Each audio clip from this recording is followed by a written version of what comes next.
Mita menghela napas panjang, memandang keluar jendela kecil kamar kontrakannya yang sempit. Malam itu, angin sepoi-sepoi meniupkan bau tanah kering dari gurun pasir yang jauh di luar Riyadh. Di balik kaca, kehidupan kota megah itu terus berjalan, sementara Mita merasa seperti seorang asing yang terperangkap dalam pusaran kehidupan yang tidak pernah ia bayangkan sebelumnya. Ia datang ke tanah ini dengan satu tujuan, mengubah nasib keluarganya yang miskin di Indonesia. Namun, di balik setiap keringat yang jatuh, ada rasa rindu yang tak tertahankan untuk pulang ke rumah. Dengan hati yang berat, Mita teringat hari-hari terakhirnya di kampung halaman. Ibunya yang sakit parah dan adik-adiknya yang masih kecil, membutuhkan biaya untuk hidup. Sebagai anak sulung, ia merasa menjadi satu-satunya harapan keluarga. Saat ia memutuskan untuk pergi, ibunya menangis, memeluknya dengan erat, tapi Mita bertekad. "Aku akan kembali, Bu. Kita akan hidup lebih baik," katanya dengan suara penuh keyakinan. Namun, saat sampai di sini, kenyataan jauh lebih keras dari yang ia bayangkan. Hari-hari pertama di Riyadh adalah mimpi buruk yang belum juga berakhir. Rumah besar milik keluarga majikannya terasa asing dan menakutkan. Mita merasa seperti makhluk kecil di tengah kemewahan yang begitu kontras dengan kehidupannya yang sederhana di Indonesia. Setiap pagi, ia terbangun sebelum matahari terbit, menjalani rutinitas yang melelahkan, membersihkan rumah, memasak, dan merawat anak-anak majikannya yang kadang terlihat acuh tak acuh padanya. Mereka tidak pernah mengucapkan terima kasih, hanya memberikan perintah tanpa henti. Namun, Mita tidak pernah mengeluh. Setiap tetes keringat yang jatuh adalah demi masa depan yang lebih baik. Baginya, pekerjaan ini adalah pengorbanan terbesar yang bisa ia lakukan untuk keluarganya. Kadang, saat sepi di malam hari, ia duduk di pojok kamar yang sempit, membuka foto keluarga yang selalu ia bawa. Ia merindukan wajah ibunya, adik-adiknya, bahkan tanah kelahirannya yang jauh di sana. Semua yang ia lakukan adalah untuk mereka, meski jiwa dan raganya terasa semakin terkikis oleh waktu. Suatu hari, setelah bekerja lembur untuk membersihkan rumah yang besar itu, Mita mendengar suara langkah kaki yang ringan memasuki ruang tamu. Ia menoleh, dan di sana, berdiri seorang pemuda tampan berusia sekitar 25 tahun, mengenakan jas hitam dan sepatu kulit mengkilap. Ahmad, anak majikan, baru saja pulang dari luar negeri. Mita tidak tahu mengapa hatinya berdebar begitu kencang melihatnya. Ia hanya seorang pembantu, dan dia adalah anak dari keluarga kaya. Tidak ada ruang untuk perasaan semacam itu. Ahmad melemparkan senyum kecil kepada Mita, yang hanya bisa membalas dengan tersenyum canggung. Ia merasa rendah diri, tak tahu harus berkata apa. Ahmad berjalan menuju ruang tamu, sementara Mita kembali melanjutkan pekerjaannya, berusaha menepis perasaan aneh yang mulai tumbuh di dalam hatinya. Ia tahu betul, batas sosial antara mereka begitu jelas. Seorang pembantu dan seorang pemuda kaya seperti Ahmad tidak bisa lebih dari sekadar pertemuan singkat yang tidak berarti. Namun, setiap kali ia melihatnya, ada sesuatu yang membangkitkan harapan dalam hatinya, meski ia berusaha menahan diri untuk tidak memikirkan hal itu. Malam itu, setelah majikannya pulang dan keluarga besar berkumpul di ruang makan, Mita menyendiri di dapur, merasakan kelelahan yang menumpuk. Ia berusaha untuk tidak mendengarkan suara tawa dan perbincangan hangat di ruang makan. Ia tahu tempatnya bukan di sana. Namun, di luar dugaan, Ahmad tiba-tiba muncul di dapur. "Mita, bagaimana kabarmu?" tanyanya, dengan nada yang lebih lembut daripada yang biasa ia dengar. Mita terkejut, tidak tahu harus menjawab apa. "Baik, Tuan," jawabnya dengan suara pelan, berusaha tetap sopan. Ahmad tersenyum lagi, kali ini lebih lebar, membuat hati Mita berdebar. "Kamu bekerja keras sekali. Aku sering melihatmu dari jauh," ujar Ahmad, membuat Mita merasa terjebak dalam perasaan yang tak pernah ia harapkan. Ia tak tahu harus berkata apa. Baginya, perhatian sekecil apapun dari Ahmad begitu berarti, meski ia tahu batasan yang jelas antara mereka. Tapi saat itu, dalam heningnya malam yang sepi, Mita merasakan sesuatu yang lebih dari sekadar rasa terima kasih, perasaan yang mungkin akan mengubah hidupnya selamanya. Mita tidak pernah menyangka bahwa hidup di Riyadh akan begitu sunyi. Setiap pagi setelah subuh, ia bangun lebih awal dari yang lainnya, merapikan rumah besar yang hampir tak pernah sepi. Pekerjaan rumah tangga yang tiada habisnya membuatnya merasa seperti bayangan yang tak pernah diperhatikan. Semua orang sibuk dengan urusan mereka masing-masing, dan Mita hanya menjadi pelengkap, seorang pembantu yang tak lebih dari sekadar bagian dari rumah itu.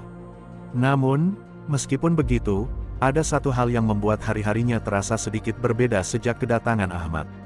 Ahmad, anak majikan yang baru kembali dari luar negeri, mulai sering memperhatikan Mita. Ia tidak lagi hanya lewat begitu saja, namun kadang mengajaknya berbicara, meskipun obrolan mereka terbatas pada hal-hal biasa.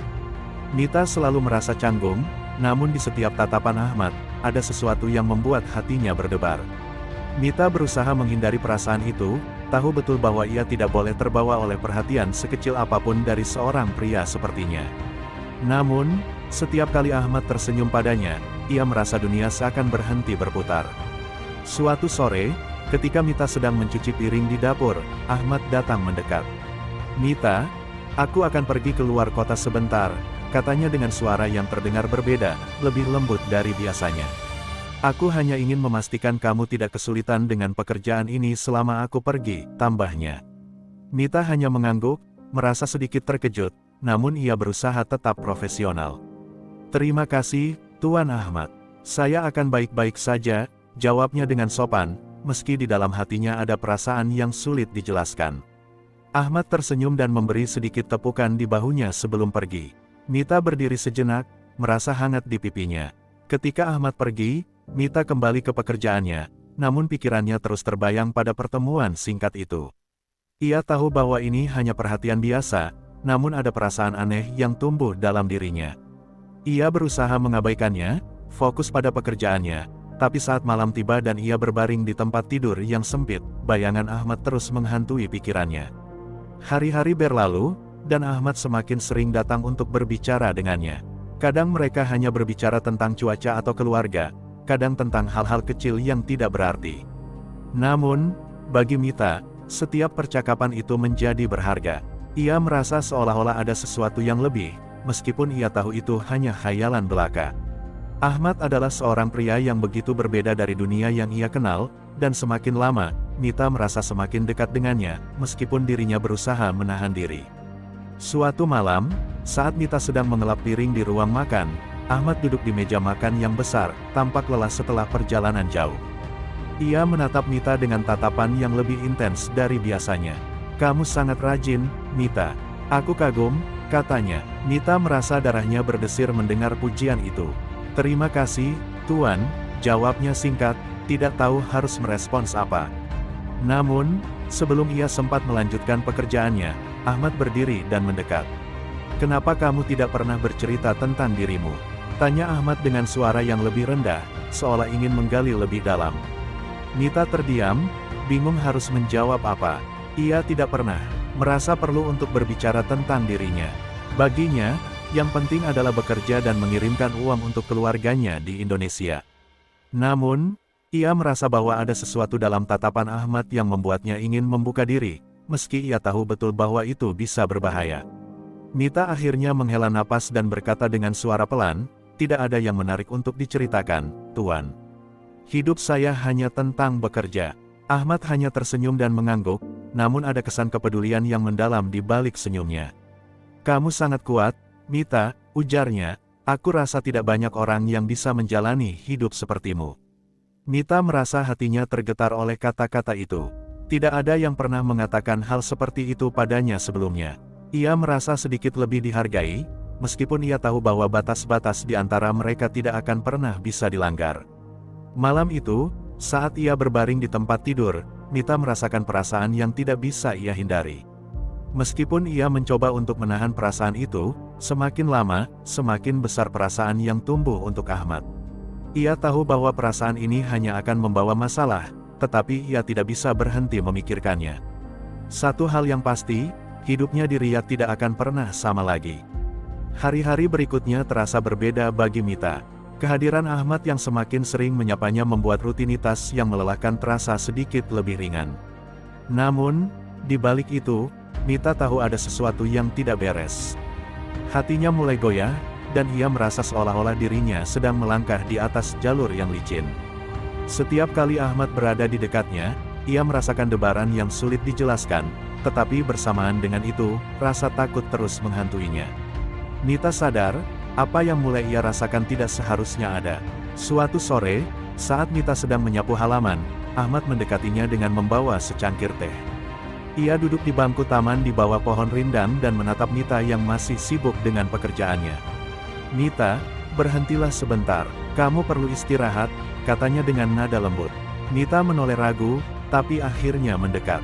"Tidak apa-apa, Tuan, saya masih banyak pekerjaan," jawabnya sambil menunduk.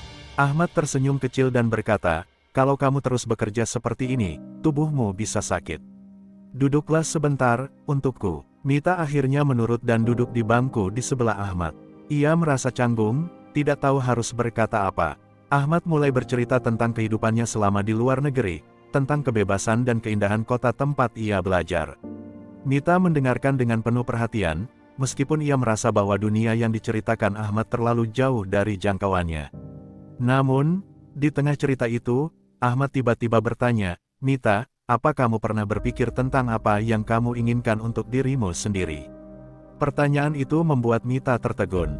Ia menatap Ahmad dengan mata yang penuh kebingungan. "Saya hanya ingin membantu keluarga saya, Tuan. Itu saja," jawabnya pelan. Ahmad menggelengkan kepala. "Tapi bagaimana dengan kamu? Apa yang kamu inginkan untuk hidupmu sendiri, Mita?" Suara Ahmad terdengar tulus, dan untuk pertama kalinya, Mita merasa ada seseorang yang benar-benar peduli padanya. Namun, pertanyaan itu juga menyakitkan, karena ia sadar bahwa dirinya tidak pernah berpikir untuk dirinya sendiri. Hidupnya selalu tentang orang lain. Hari-hari berikutnya, Ahmad mulai memberikan perhatian yang lebih besar kepada Mita. Ia sering mencari alasan untuk berbicara dengannya, bahkan terkadang membantu Mita dengan pekerjaan rumah tangga, sesuatu yang tidak pernah dilakukan anggota keluarga majikan lainnya. Perhatian itu membuat Mita merasa dihargai, tetapi juga semakin membingungkan dirinya. Ia tahu bahwa perhatian Ahmad tidak seharusnya ia terima, tapi ia terlalu lemah untuk menolaknya. Ketegangan akhirnya memuncak pada suatu malam ketika majikan mereka sedang pergi menghadiri acara penting.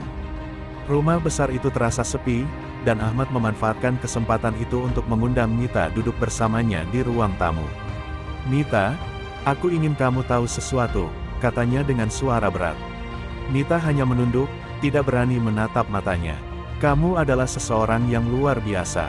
Aku tahu, mungkin kamu merasa aku tidak pantas mengatakan ini, tapi aku tidak bisa mengabaikan perasaanku."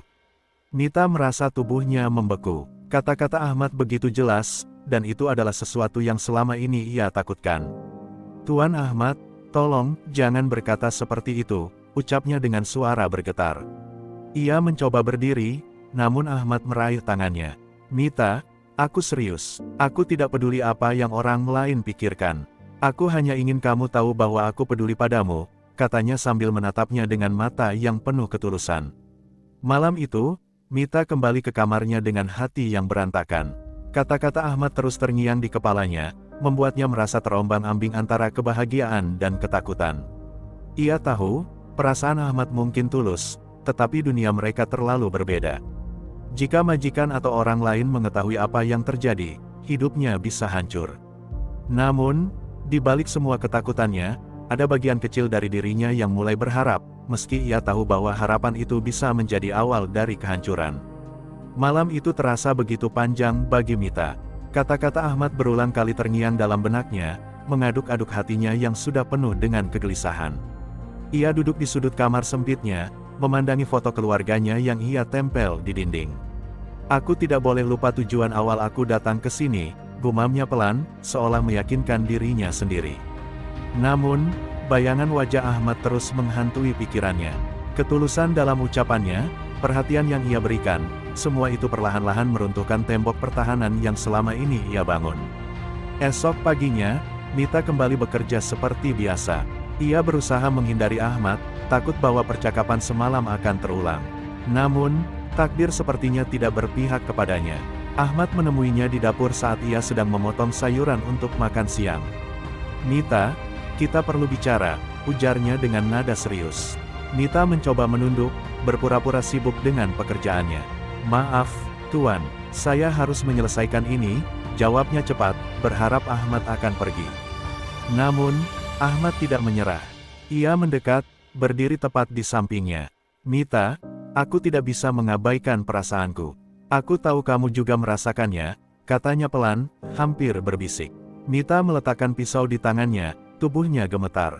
Tuan, tolong jangan lakukan ini. Kita tidak bisa seperti ini, ucapnya dengan suara bergetar.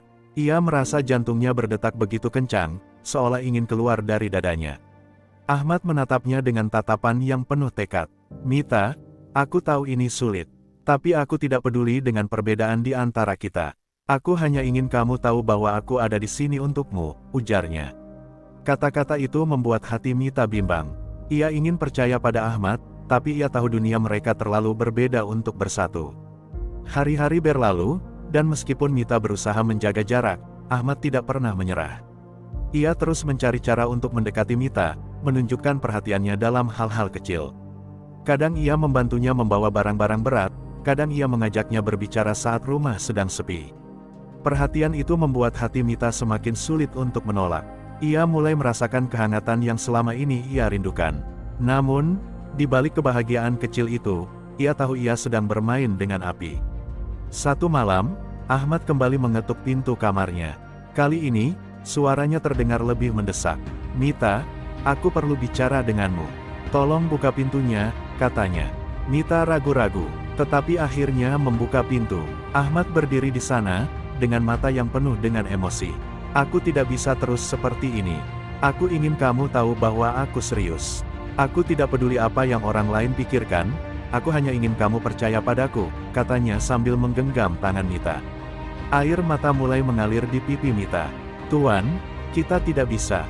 Jika keluarga Anda tahu, jika majikan tahu, aku tidak akan punya tempat lagi. Aku akan diusir, dan aku tidak tahu apa yang akan terjadi pada hidupku, ucapnya sambil terisak. Ahmad menyeka air mata Mita dengan lembut. Aku tidak akan membiarkan itu terjadi. Aku akan melindungimu, Mita. Aku berjanji, katanya dengan penuh keyakinan. Namun, janji itu tidak mampu menghapus ketakutan yang sudah mendarah daging dalam hati Mita. Setelah Ahmad pergi, Mita duduk di tepi tempat tidurnya, merasa hancur. Hatinya ingin mempercayai Ahmad, ingin menerima cinta yang ia tawarkan. Namun, logikanya berkata lain. Ia tahu, jika ia menyerah pada perasaannya, hidupnya akan berubah selamanya. Ia terjebak di antara cinta dan tanggung jawab, di antara harapan dan kenyataan.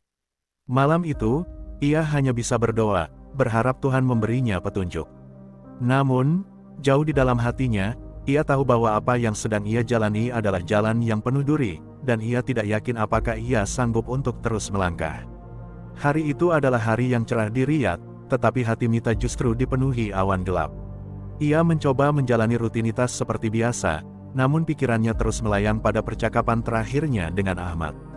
Janji Ahmad untuk melindunginya membuat hatinya sedikit tenang, tetapi ia tahu betul bahwa janji itu mungkin tak akan berarti apa-apa di hadapan kenyataan yang keras. Mita mencoba untuk fokus bekerja, namun kehadiran Ahmad di rumah semakin sulit diabaikan. Ia terus memberinya perhatian yang membuat Mita merasa hangat sekaligus tertekan. Sore itu, saat Mita sedang menjemur pakaian di halaman belakang, Ahmad muncul tanpa diduga. Mita, aku ingin bicara lagi, katanya. Mita menghela napas, berusaha menghindari tatapan Ahmad. Tuan, saya mohon, jangan seperti ini. Kita bisa dalam masalah besar jika ada yang melihat, ucapnya sambil memunggungi Ahmad. Namun, Ahmad tidak menyerah. Tidak ada yang akan tahu, Mita. Aku hanya ingin memastikan kamu baik-baik saja, katanya dengan nada yang lembut namun tegas. Mita berbalik, matanya penuh dengan kecemasan.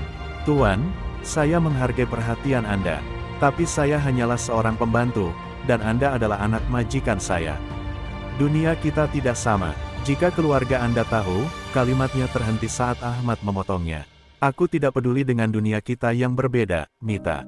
Aku hanya peduli padamu, katanya sambil mendekat. Wajah Ahmad yang penuh dengan ketulusan membuat hati Mita kembali bergetar. Ia ingin mempercayai Ahmad, tetapi ketakutan akan konsekuensi terlalu besar untuk diabaikan. Namun, sebelum Mita bisa menjawab, suara lantang memecah suasana. Apa yang kalian lakukan di sini?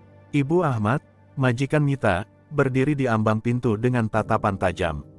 Mita merasa tubuhnya gemetar hebat. Ia mencoba menjauh dari Ahmad, tetapi semuanya sudah terlambat. Sang ibu berjalan mendekat, memandang keduanya dengan penuh kecurigaan. "Mita, apa yang kau lakukan dengan anakku?" tanyanya dengan nada dingin. Mita tergagap, tidak tahu harus berkata apa. Sementara itu, Ahmad mencoba menjelaskan. "Ibu, ini bukan seperti yang ibu pikirkan. Aku hanya..." Namun, sang ibu tidak ingin mendengar penjelasan. "Diam, Ahmad, kau mempermalukan keluarga kita, dan kau," katanya sambil menatap Mita dengan penuh amarah, "beraninya kau mendekati anakku." Air mata mulai mengalir di pipi Mita. Ia tidak pernah berniat untuk mendekati Ahmad, tetapi situasi ini membuatnya tampak seolah-olah ia bersalah. "Maafkan, saya, Nyonya, saya tidak bermaksud apa-apa," kata Mita dengan suara bergetar. Namun, kata-katanya hanya membuat sang ibu semakin marah. "Keluar dari rumah ini, aku tidak akan membiarkan seorang pembantu seperti kau mencemari nama baik keluargaku," bentaknya. Mita merasa dunia seakan runtuh. Ia mencoba meminta maaf, tetapi tidak ada gunanya. Ahmad mencoba membela Mita, tetapi ibunya tidak ingin mendengarkan. "Jika kau terus membela dia, Ahmad, kau akan kehilangan segalanya. Jangan biarkan gadis ini menghancurkan hidupmu," serunya dengan penuh amarah. Mita akhirnya kembali ke kamarnya, menangis terseduh-seduh. Ia tahu bahwa waktunya di rumah ini mungkin sudah habis. Ketakutannya selama ini menjadi kenyataan. Namun, di tengah keterpurukannya, Ahmad mengetuk pintu kamarnya. "Mita, aku tidak akan membiarkan mereka memperlakukanmu seperti ini," katanya dengan suara penuh emosi. "Aku akan melakukan apa saja untuk melindungimu." Tapi bagi Mita, kata-kata itu tidak lagi cukup. Ia tahu bahwa cinta mereka, jika benar-benar ada, akan membawa lebih banyak penderitaan daripada kebahagiaan. Malam itu, Mita merenung sendirian di tempat tidurnya. Ia tidak tahu apa yang akan terjadi padanya esok hari. Namun satu hal yang pasti, hidupnya tidak akan pernah sama lagi. Apa yang telah dimulai sebagai perhatian kecil kini berubah menjadi badai besar yang mengancam menghancurkan semuanya. Dan di tengah badai itu, Mita hanya bisa berdoa, berharap bahwa ia memiliki kekuatan untuk menghadapi apa yang akan datang. Pagi itu, suasana rumah terasa dingin. Majikan Mita, Nyonya Fatimah, tidak lagi menyapa dengan senyum seperti biasanya. Semua percakapan di rumah berubah menjadi bisik-bisik, dan pandangan penuh kecurigaan menghujani Mita setiap kali ia melewati anggota keluarga. Ahmad menghilang dari pandangan selama beberapa hari, mungkin mencoba meredakan amarah ibunya. Mita tahu bahwa waktu baginya di rumah itu semakin singkat, dan rasa takut terus menghantui setiap langkahnya. Namun, Nyonya Fatimah tidak berhenti di situ. Ia memanggil Mita ke ruang tamu pada suatu siang. Dengan wajah tanpa emosi, ia memulai percakapan yang memukul hati Mita. "Aku sudah memutuskan, kau harus pergi dari rumah ini. Aku tidak ingin ada skandal yang mencemarkan nama baik keluarga kami," katanya dingin. Mita terdiam, mencoba menahan air mata. "Nyonya, tolong, saya tidak pernah bermaksud apa-apa. Tolong beri saya kesempatan untuk menjelaskan," ucapnya dengan suara bergetar. Nyonya Fatimah menggeleng keras. "Cukup, Mita, tidak ada yang perlu dijelaskan. Kau sudah menghancurkan kepercayaan yang kuberikan padamu. Aku akan mengatur agar kau dikirim pulang ke Indonesia secepat mungkin," katanya tegas. Mita merasa tubuhnya lemas. Ia tidak tahu harus berkata apa lagi. Ia hanya bisa mengangguk, meski hatinya menjerit. Bagaimana ia bisa kembali ke Indonesia dengan tangan kosong? Bagaimana ia bisa menghadapi keluarganya tanpa membawa hasil dari perjuangannya? Sementara itu, Ahmad marah besar ketika mengetahui keputusan ibunya. Ia mendatangi Mita di dapur malam itu, meski ia tahu ibunya bisa mengetahui. "Mita, aku tidak akan membiarkan mereka memisahkan kita. Kalau mereka ingin mengusirmu, aku akan ikut pergi bersamamu," katanya dengan nada penuh tekad. Mita tertegun mendengar itu. "Tuan Ahmad, tolong jangan lakukan ini. Anda memiliki masa depan yang cerah di sini. Saya hanyalah seorang pembantu. Jangan hancurkan hidup Anda untuk saya," katanya sambil menahan air mata. Ahmad menggeleng. "Kamu tidak tahu betapa berharganya dirimu bagiku, Mita. Aku tidak peduli dengan apa yang orang lain katakan. Aku hanya ingin kita bersama," balasnya. Namun, sebelum Mita sempat menjawab, suara langkah kaki terdengar mendekat. Mereka berdua membeku ketika Nyonya Fatimah muncul dengan wajah merah padam. "Ahmad, apa yang kau lakukan di sini dengan dia?" bentaknya. Ahmad berusaha menjelaskan, tetapi ibunya tidak mau mendengarkan. Kau benar-benar sudah tidak tahu malu. Aku tidak akan membiarkan ini terus terjadi, katanya sambil menarik Ahmad pergi. Mita merasa tubuhnya gemetar hebat. Ia tahu bahwa kejadian ini hanya akan memperburuk keadaan. Keesokan harinya, seorang agen datang ke rumah untuk membicarakan tiket pulangnya. Mita hanya bisa duduk terdiam, merasa seluruh dunianya runtuh. Ahmad mencoba berbicara dengan ibunya, tetapi semua usahanya sia-sia. Kau akan menghancurkan nama keluarga kita, Ahmad. Jika kau masih ingin menjadi bagian dari keluarga ini, kau harus melupakan dia, ujar ibunya dengan nada tajam. Malam itu, Mita berkemas dengan berat hati. Ia tidak ingin meninggalkan Riyadh, tetapi ia tahu tidak ada pilihan lain. Ketika semua orang sudah tidur, Ahmad datang ke kamarnya sekali lagi.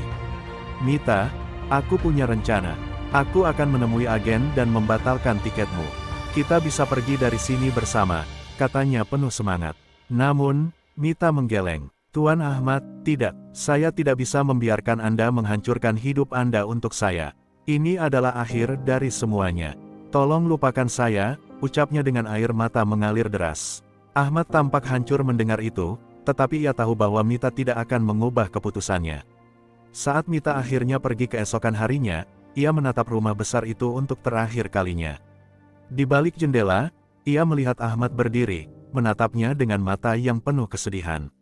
Meski hatinya hancur, Mita tahu bahwa ini adalah keputusan yang harus ia ambil. Ia meninggalkan Riyadh dengan hati yang berat, membawa luka yang mungkin tidak akan pernah sembuh. Di dalam pesawat, ia hanya bisa berdoa, berharap waktu akan membantunya melupakan segalanya. Namun, ia tahu, kenangan tentang Ahmad akan selalu menjadi bagian dari hidupnya. Perjalanan pulang ke Indonesia menjadi momen terberat bagi Mita. Sepanjang penerbangan, ia tidak bisa menghentikan air matanya. Ia memikirkan semua yang telah terjadi, semua yang ia tinggalkan di Riyadh, dan terutama Ahmad.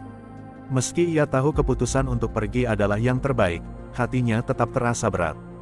Di dalam dirinya, ada lubang besar yang tak tertutup, perasaan kehilangan atas sesuatu yang mungkin tidak pernah bisa ia miliki. Sesampainya di rumah, keluarga Mita menyambutnya dengan penuh harapan.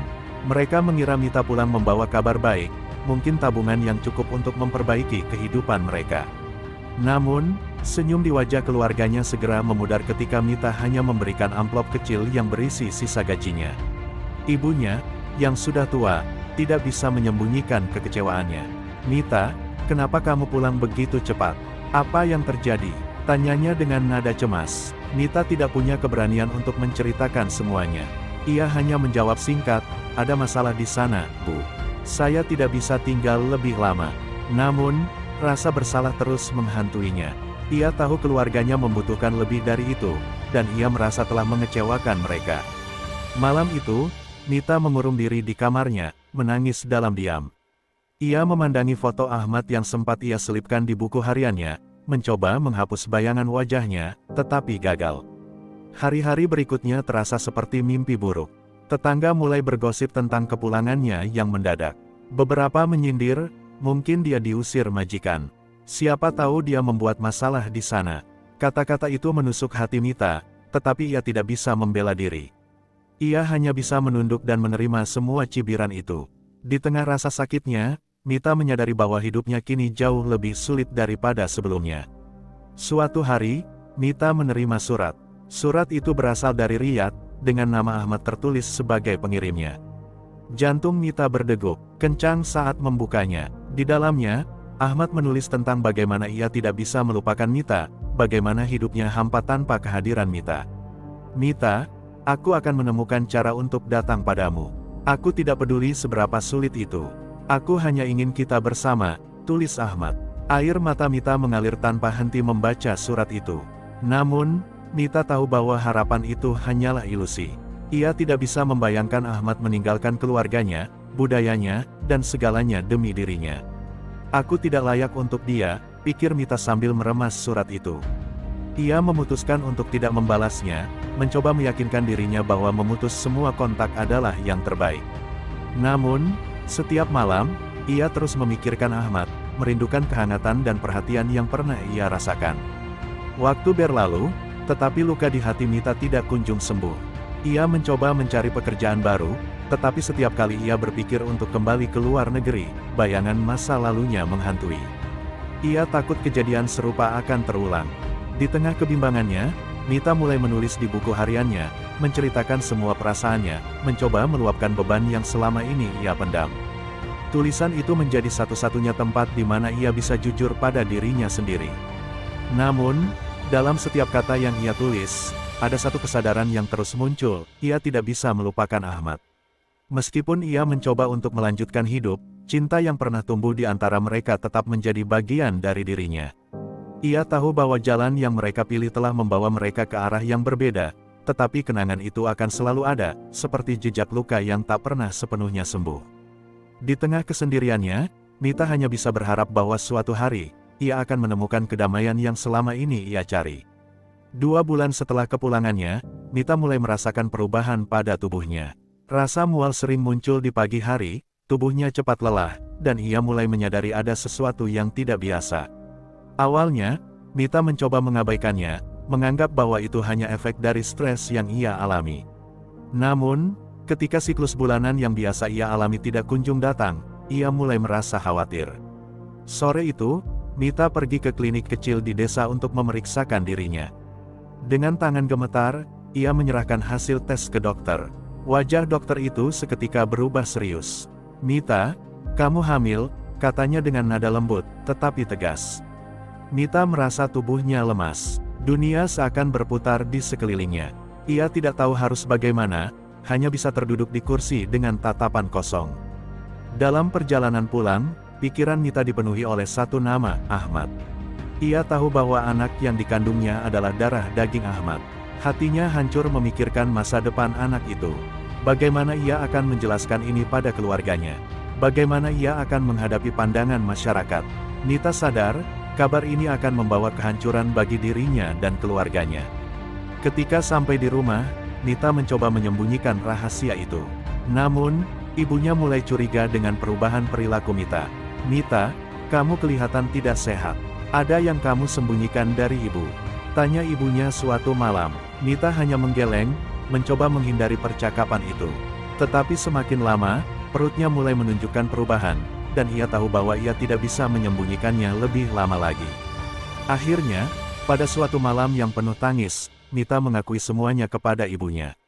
Ia menceritakan tentang Ahmad, tentang bagaimana hubungan itu terjadi, dan tentang anak yang kini ia kandung. Ibunya terkejut, wajahnya pucat mendengar pengakuan itu.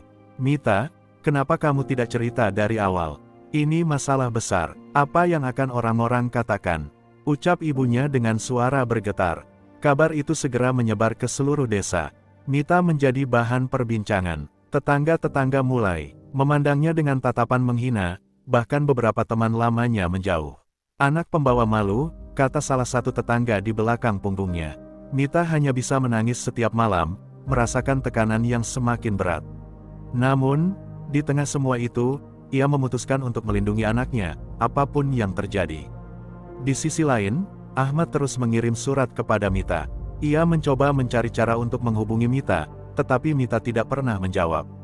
Hingga akhirnya, ia mengirimkan surat terakhirnya dengan pesan yang menyentuh hati. "Mita, aku tahu kamu sengaja menjauh dariku. Tapi aku ingin kamu tahu, aku masih mencintaimu. Jika ada sesuatu yang terjadi, aku akan selalu ada untukmu," tulis Ahmad. Surat itu membuat Mita menangis terseduh-seduh, tetapi ia tetap tidak bisa menjawabnya. Hari demi hari berlalu, dan Mita mulai menerima kenyataan. Ia belajar untuk melawan rasa malu dan hinaan dari masyarakat. Ia tahu bahwa hidupnya telah berubah selamanya, tetapi ia juga tahu bahwa ia memiliki alasan baru untuk terus berjuang, anak yang ada di dalam kandungannya. Meski masa depan masih penuh ketidakpastian, Mita berjanji pada dirinya sendiri bahwa ia akan memberikan yang terbaik untuk anak itu, apapun yang harus ia hadapi. Hari demi hari, kandungan Mita semakin membesar. Ia berusaha tetap tegar meski cibiran dari masyarakat terus menghujani dirinya. Ibunya, yang awalnya merasa malu, perlahan mulai menunjukkan dukungannya. "Mita, apapun yang terjadi, kamu tetap anak ibu. Kita hadapi ini bersama," ucap ibunya suatu malam sambil memeluknya. Kata-kata itu menjadi kekuatan baru bagi Mita. Meski luka di hatinya belum sembuh, ia merasa tidak sepenuhnya sendirian. Di tengah perjuangan itu, Ahmad kembali mencoba menghubungi Mita, kali ini melalui teman lamanya yang pernah bekerja bersamanya di Riyadh. Temannya itu datang membawa kabar bahwa Ahmad sedang mencari cara untuk datang ke Indonesia. Dia tidak menyerah, Mita. Dia bilang, dia ingin bertanggung jawab, kata temannya. Mita hanya bisa terdiam. Di satu sisi, ia merindukan Ahmad, tetapi di sisi lain, ia takut kehadirannya hanya akan memperumit segalanya. Sementara itu, tekanan dari masyarakat semakin menjadi-jadi. Suatu hari, saat Mita pergi ke pasar, seorang tetangga menatap perutnya dengan pandangan menghina. Kau berani sekali menunjukkan dirimu di sini. Tidak malu dengan dosa yang kau bawa, ucapnya sinis. Mita hanya menunduk, menahan air mata yang hampir tumpah. Ia tahu bahwa apapun yang ia katakan tidak akan mengubah pendapat orang-orang. Ia hanya bisa berjalan pergi dengan langkah berat. Malam harinya, Mita merenungkan semua yang telah terjadi. Ia membuka surat-surat Ahmad yang selama ini ia simpan tanpa membacanya. Dengan hati yang berdebar, ia membaca setiap kata, merasakan cinta dan ketulusan di dalamnya.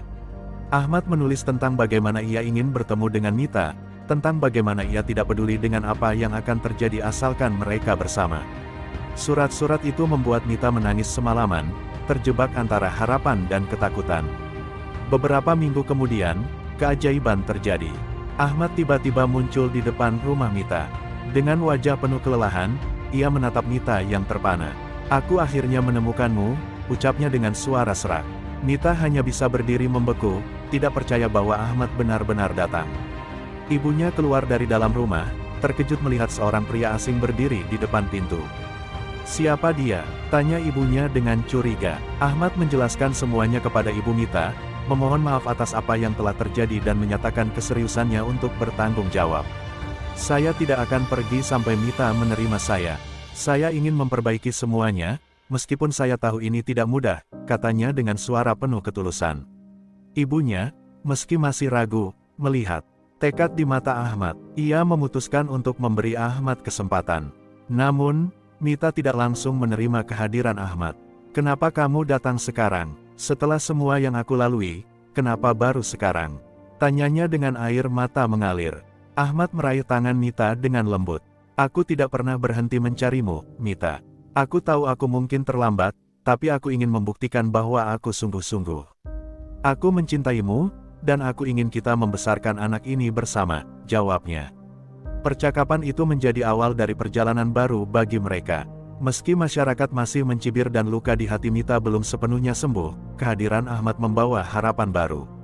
Mita tahu bahwa perjalanan ini tidak akan mudah, tetapi ia juga tahu bahwa cinta mereka, meski penuh luka dan ujian, adalah sesuatu yang layak diperjuangkan. Dengan Ahmad di sisinya, Mita mulai percaya bahwa mereka bisa menghadapi dunia bersama, demi anak yang mereka cintai. Hari-hari setelah kedatangan Ahmad tidak mudah. Masyarakat di desa semakin gaduh dengan gosip yang menyebar. Kehadiran seorang pria asing di rumah Mita menjadi bahan perbincangan. Beberapa orang mencibir lebih keras, menyebut Mita sebagai wanita tak bermoral, sementara yang lainnya diam-diam penasaran, menunggu bagaimana akhir dari kisah ini. Meski begitu, Ahmad tidak pernah goyah. Ia tetap mendampingi Mita, meneguhkan hatinya untuk terus melangkah. Namun, ujian terbesar datang dari keluarga Mita sendiri. Kakaknya, yang selama ini bekerja keras membantu keluarga, merasa marah dan kecewa. Kau sudah mencoreng nama keluarga ini, dan sekarang kau malah membiarkan dia tinggal di sini, bentaknya pada Mita suatu malam. Mita hanya bisa menangis, sementara Ahmad mencoba menjelaskan, aku ada di sini untuk bertanggung jawab. Aku tidak akan pergi sampai semuanya selesai. Kata-kata Ahmad tidak langsung diterima, tetapi perlahan, ketulusan dan kesabarannya mulai mengubah hati keluarga Mita. Beberapa minggu kemudian, Ahmad mengungkapkan niatnya untuk menikahi Mita. Aku tahu ini tidak akan menghapus semua luka, tapi aku ingin kita memulai hidup baru bersama, katanya. Mita terkejut sekaligus ragu. Ahmad, aku takut. Aku takut dengan semua yang telah terjadi. Aku takut akan lebih banyak orang yang terluka, ucapnya dengan suara bergetar. Ahmad menggenggam tangan Mita dengan lembut. Mita, aku tidak peduli dengan apa kata orang. Yang penting, kita melakukan yang terbaik untuk masa depan anak kita. Dengan berat hati, Mita akhirnya setuju. Ahmad segera mengurus dokumen dan proses pernikahan secara hukum di Indonesia. Pernikahan mereka berlangsung sederhana, hanya dihadiri keluarga dekat. Tidak ada pesta, tidak ada kemeriahan, hanya doa-doa yang dipanjatkan dalam keheningan. Meski begitu, di tengah kesederhanaan itu, ada kebahagiaan yang tulus. Bagi Ahmad dan Mita, momen itu adalah awal dari perjalanan baru mereka. Setelah pernikahan, Ahmad memutuskan untuk menetap di Indonesia. Ia meninggalkan segalanya di Riyadh, termasuk keluarganya yang tidak menerima keputusannya. Aku tahu ini sulit, tapi aku tidak menyesal. Kau dan anak kita adalah rumahku sekarang, kata Ahmad kepada Mita. Meski kehilangan dukungan dari keluarganya, Ahmad merasa bahagia memiliki Mita di sisinya. Mereka mulai membangun kehidupan baru, meski dengan segala keterbatasan. Ketika anak mereka lahir, tangisan bayi itu seperti membawa harapan baru. Mita menatap anak itu dengan air mata bahagia. Ini adalah awal yang baru untuk kita, bisiknya pada Ahmad. Ahmad menggendong bayi itu dengan lembut, merasa bahwa semua pengorbanannya tidak sia-sia. Mereka memberi nama bayi itu Nur, yang berarti cahaya, sebagai simbol harapan dan kekuatan yang lahir dari perjuangan mereka. Namun, hidup tetap penuh tantangan. Ahmad harus beradaptasi dengan kehidupan di Indonesia, bekerja keras untuk mencukupi kebutuhan keluarga. Mita juga harus melawan rasa malu dan stigma dari masyarakat. Meski begitu, mereka saling mendukung dan menemukan kekuatan dalam cinta mereka. Setiap kesulitan yang mereka hadapi bersama, dengan keyakinan bahwa masa depan akan lebih baik. Akhirnya, perlahan tetapi pasti, masyarakat mulai menerima keberadaan mereka. Ketulusan Ahmad dan perjuangan Mita untuk anak mereka mengubah pandangan orang-orang. Mereka tidak lagi dipandang dengan hina, tetapi dengan rasa hormat atas keberanian mereka. Meski luka masa lalu tetap ada, Ahmad dan Mita tahu bahwa mereka telah menemukan cahaya di ujung perjalanan panjang mereka. Kini, mereka hidup untuk masa depan, untuk cinta mereka, dan untuk Nur, cahaya kecil yang akan menerangi jalan mereka.